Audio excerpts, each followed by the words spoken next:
Today's top stories. Georgia's breakaway regions of South Ossetia and Abkhazia today held mass rallies, one day after leaders from the two regions made appeals to Russia for recognition of their independence. Moscow, which backs Georgia's two separatist regions, is set to review the issue on Monday in an emergency session of Russia's upper house of parliament. Russia's Foreign Minister Sergei Lavrov said today that Moscow would maintain, quote, no more than 500 troops in a security zone surrounding South Ossetia. President Bush yesterday voiced his support for Georgia, saying, South Ossetia and Abkhazia are part of Georgia, and the United States will work with our allies to ensure Georgia's independence and territorial integrity.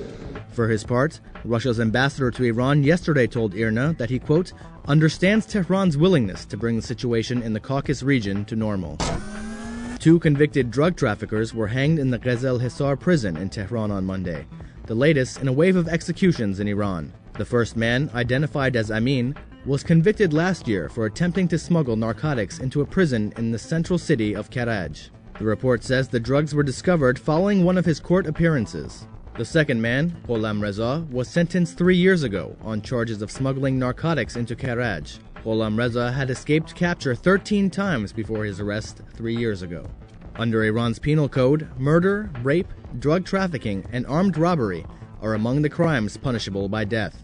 Iran has received widespread international condemnation for its high use of the death penalty.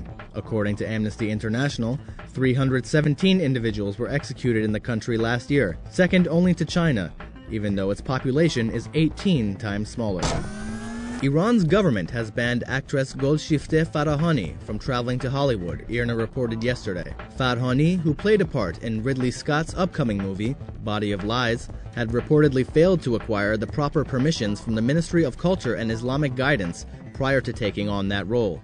She was on her way to Los Angeles, California last Tuesday to consider a role in another American movie. These stories and more at IranVNC.com.